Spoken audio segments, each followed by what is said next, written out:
Greetings, travelers. Have you been feeling positive emotions lately? Maybe even cracking a smile once in a while? Well, I'm here to change that. In the ancient era of like 1 year ago, I declared Scholar to be the embodiment of masochism. Thanks to quality of life improvements, this job has gone from agony to a mild mosquito bite, which is a marginal enough improvement for all Scholar players to drop to their knees and thank whatever patron deity they choose to worship. I once recently posed the question, what is a shield healer? I made my query to the abyss, and after looking at Sage's toolkit, I have finally gotten my answer. It's Scholar, because these jobs have like 85% skill overlap. In order to prepare ourselves to be a barrier healer, we have to understand the highly complicated and intricate nature of the shield. I know that you never noticed this, but you, as a Scholar, actually overheal people for a chunk beyond their normal HP bar. And when that barrier is broken, you can consider that damage healed when filing for your heal per second tax exemptions. I know that you could have never guessed that, but let's understand the fundamental principle of shield versus regen for a split second. Shields block damage up front, and regens heal you back after you've already been hit by a freight train. The total amount of healing that you will get out of a shield is less than the amount that you can heal from a regen.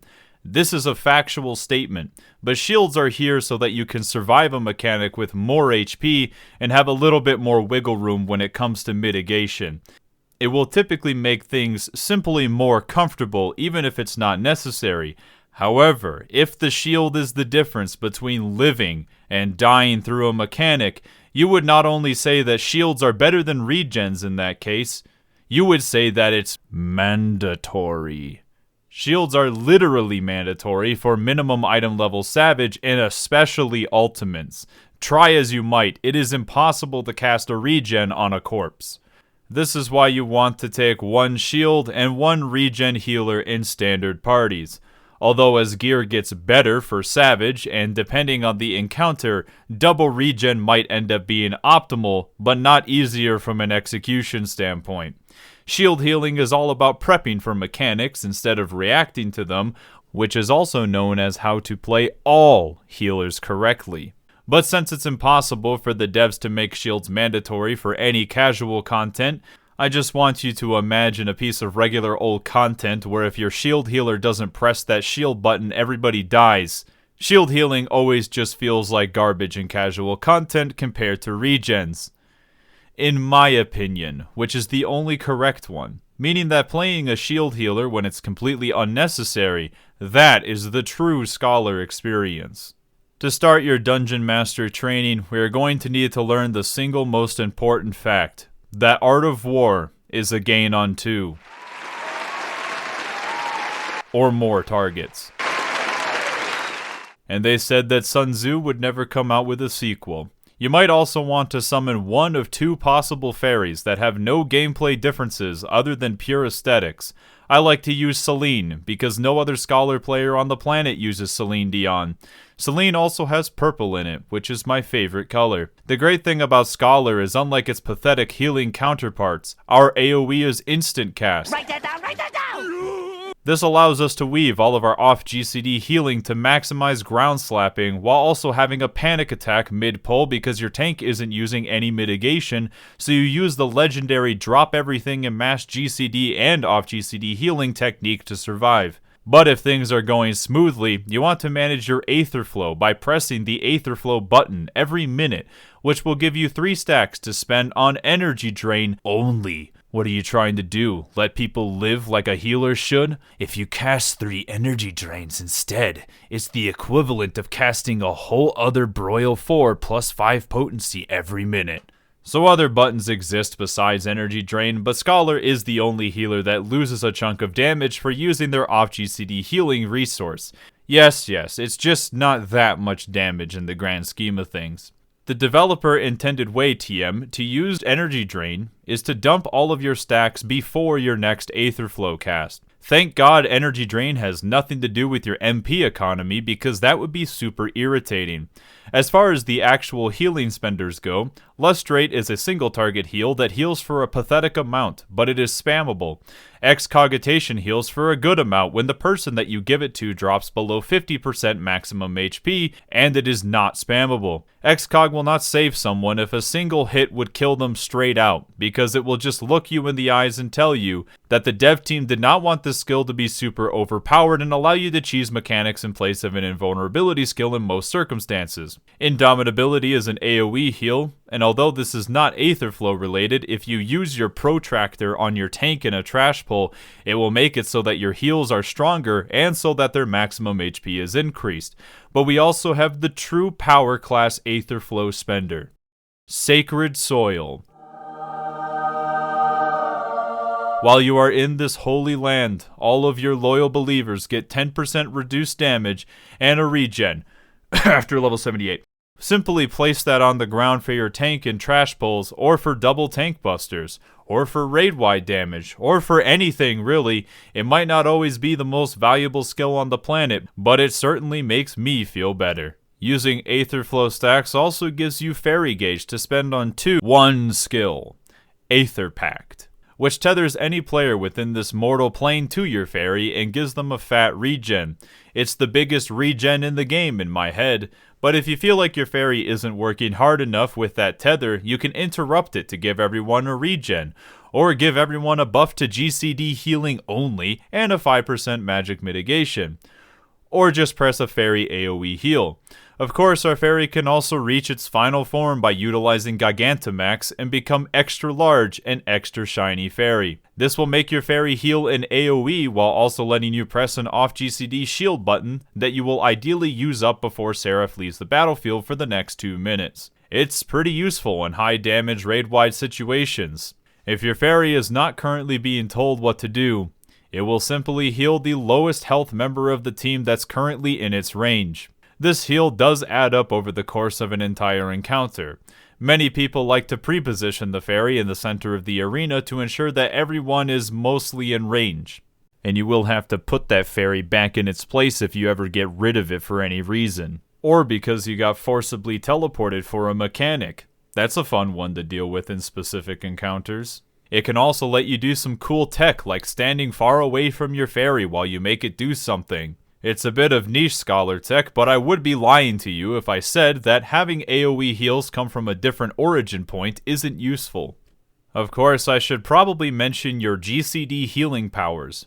Adloquium will heal and shield the healing recipient. The shield of this will apply much earlier than the heal does, meaning that if you want to spread that shield to everyone with deployment tactics, you can follow up immediately and spread the shield to everyone in range. It's so beautiful. If you manage to crit heal on Adlo, it will shield for an additional metric fuck ton on top of the normal shield. This additional part of the shield cannot be spread to other members with deployment tactics, but you can guarantee a crit Adlo with Recitation, or use Recitation to cast one of your other various Aetherflow based heals for free, and guarantee that they will crit as well. Recitation also makes the GCD heal that you use it on cost no MP. Using Recitation on Indomitability can be some solid AoE burst healing, and using it on Excog is solid for raw single target healing burst as well. Crit Indomitability is nice, especially when you use it in tandem with something like a Suck to give everyone on your party a shield on top of being max HP to prep for a mechanic. Or you can even use Recitation to simply guarantee a crit Suck for no MP cost, and that's usually pretty alright. And Physic is not something that you will generally want to use unless you manage to throw all of your MP into the garbage. If you really want to be technical about the use case for Physic, it would be that you barely need to top somebody off, you don't want to spend Aetherflow for some reason, or you have no stacks, and the shield wouldn't be as useful anyways, and you want a slightly faster cast time, and you need to save some MP. In that specific case, Physic can be kind of alright. If you do need raw healing with no shield and you need to cast a GCD heal, that's when you can use emergency tactics to turn your next shield heal into a heal. You can also eat your fairy to get more stacks of Aetherflow while increasing the healing potency of not those skills by 20% for 30 seconds. Dissipation also locks you out from all fairy skills since you're busy digesting in that 30-second window. It will also destroy any fairy skill that you queued up and didn't actually cast yet and put it on the full cooldown and do absolutely nothing.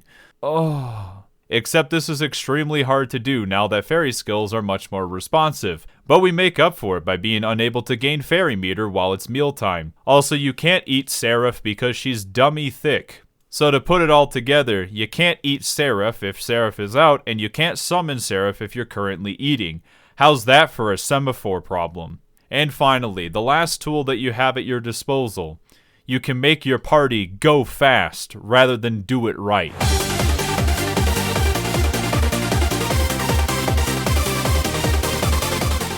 It also mitigates by 10% while drifting.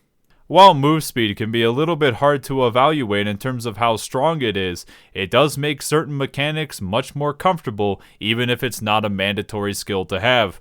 We all made fun of the speed button until you had a Scholar player use it to cover for your slow ass. With healing out of the way, we can finally talk about a highly complex healer rotation. I'm getting an important message from my manager. Let me put him through real quick. Hello, it's me, the manager. You're gonna hit those YouTube metric buttons to help me, to help Misshapen Chair out. Thank you for the continued support as I slowly take over the entire world. Alright, it's time to get into an opener.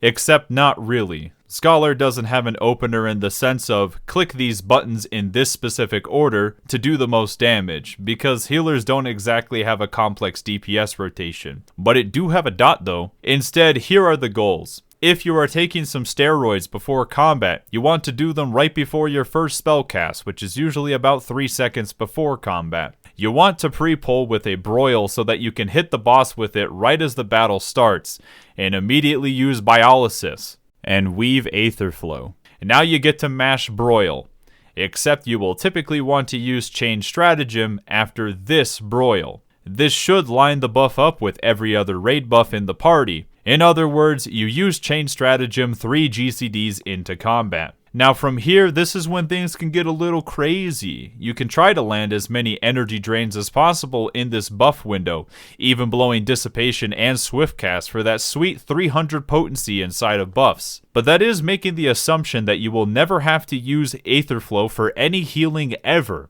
And there is a delicate art of knowing precisely how many energy drains that you can get away with and still have enough healing to survive. Or in my world, I pretty much only heal because I'm scared. I'll let you be the judge of how much you want to greed with your personal DPS output, even though chain stratagem will end up being the most important factor in your DPS contribution. Saving Dissipation might even be necessary to live through a big mechanic later depending on your gear, your party's gear, and your party's ability to not fuck up mechanics. Energy drain is something that you optimize as you become more comfortable with an encounter, because dumping unused stacks outside of raid buffs is completely fine for progression. Of course, before you actually pull the boss, you might want to do some pre-pull shenanigans, potentially. Like giving your main tank a shield and then spreading it to everyone else, because you start off every savage fight with a big-ass raid wide almost every single time. Or you can give your main tank an excog right at the start with recitation, since you will probably get some good value out of it. Even a pre-pull Eurobeat can be nice for mitigation, and so that sweaty melees can hit the boss as soon as possible, which are all reasonable things to do and also completely valid. But what if we wanted to create the biggest shield that we possibly can? I'm not talking about anything useful or practical. I mean pure massive shield simply because we can. Alright, so what we're going to need is a real party composition. You need a warrior, a bard, a monk, a red mage, a sage, and a scholar. You're going to have the warrior pop Thrill of Battle, have the bard use Nature's Mini on the warrior, the red mage uses Magick Barrier, the monk uses Mantra, the sage uses Krasis, and you have the scholar use Fey Illumination, then Dissipate after you already have the fairy buff out, Protraction the warrior, and use Recitation and then crit low. Damn boy, that's a thick shield right there. Now that's a meta comp if I've ever seen one. When actually playing Scholar in not a meme setting, you want to repeatedly press broil to hit the boss and single weave as necessary after each broil cast. Simply never let your single target dot fall off, and remember that it's instant cast. Ruin 2 should only be used when you need to run for a while, or if you absolutely need to double weave because something has gone horribly wrong. If you know where you are trying to go to for a mechanic, you generally want to pre-position as best as possible by slide casting broils. But it's okay to spam Ruin 2 for movement as you learn a fight, especially for mechanics that make you run around like a headless chicken. It's similar to how it's okay to not have perfect energy drains as you progress. Obviously, you want to use Change Stratagem every 2 minutes, ideally when the rest of the party is also using their 2-minute raid buffs. And finally, if you're optimizing, you can try to shove as many energy drains as you can in that raid buff window. And that's probably everything I personally want to say about Scholar. I should mention to use Lucid Dreaming on CD for mana, and using Surecast to ignore knockback effects while also being able to cast while paralyzed so that you can S-no yourself in that situation. Or I could mention the fact that Swiftcast should pretty much be saved to use res during progression, but is good for movement if you have faith in your party. In the end, here's what I can say. Scholar is alright. The job feels way more responsive than it ever has, on top of the free weaving being a godsend for making it not as frustrating. That's not to say that everything makes sense or that it's perfectly responsive, but it makes me less sad than it did before, despite the gameplay occasionally making me question my sanity.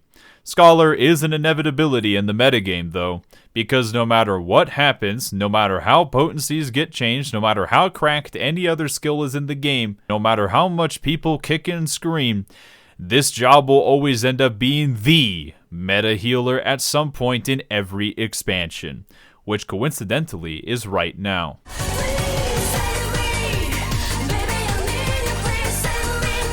Now let's get out there and get that optimal comp for shielding and absolutely nothing else.